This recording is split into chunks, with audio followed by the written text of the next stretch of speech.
This portion of the news is brought to you by Sun Oil Limited, fueling growth for people. The Bahamas Human Resources Development Association will host the 32nd Human Resources Conference and Awards this week at the Sheraton Nassau Beach Resort in Cable Beach. Association President Rachel Rowe told our news team that the conference will recognize industry professionals at the top of their games in 4 categories. We have 2 days of events for the conference. The first day and half day on the Friday, we will have sessions, a number of presenters, followed by the Friday afternoon where we will have the awards luncheon, at which time we will recognize HR professionals from across the industries. The Rising Star, which recognizes the HR professional just coming into the industry. And then we have the HR Manager of the Year, which is a more seasoned HR professional of about 5 to 10 years. We also have the HR Executive, which is someone at the strategic level in the organization. And then we also have a corporate award for the organization that supports HR initiatives through their HR departments. Association member Paul Haven says the 2-day event provides the opportunity for industry professionals to learn from each other and fine-tune their skills.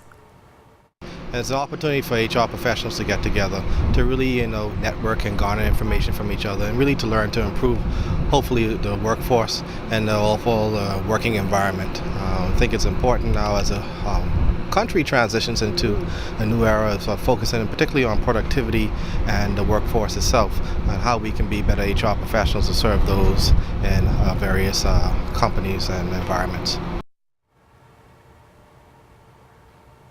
The opening of the Eucharist at the 112th session of the Anglican synod is just hours away. The annual charge will be delivered Monday by Bishop of the Bahamas and Turks and Caicos Islands, the Right Reverend Leish Boyd. Chancellor of the Anglican Diocese, Bernard Turner, speaks to his role in this process. The Chancellor is the legal advisor to the Church and to the Bishop. When called upon, the Chancellor would advise the Bishop in terms of the interpretation of the canons of our Church and the Constitution of our Church, and the decision of the Bishop upon that advice. Then he considers the advice and decides on a matter which touches upon the canons of the Church is final. During the course of the Synod, the Chancellor would assist in any matters which arise during the course of the Synod, and also in respect of any resolutions which might come out of Synod. Bishop Boyd also addressed the importance of the Synod. We put together a synod journal, which is a volume compiling all of those reports, and we make sure that in every area we're able to give an account and answer questions, because that's a part of stewardship. The synod process is based upon representative democracy, which is a very old system in our world.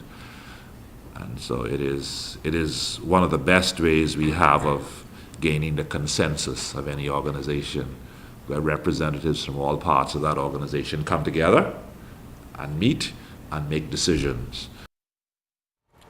A large crowd of onlookers assembled earlier this afternoon to watch the 55th Annual Baptist Day Parade. The highly anticipated and well-attended event began from Columbus Primary School grounds on Wolf Road, ending on Jean Street. The march featured organizations within the Bahamas Baptist Missionary and Education Convention and culminates activities commemorating Baptist Week. And that does it for this portion of the news. Stay tuned. Sports is next with Julian Gibson.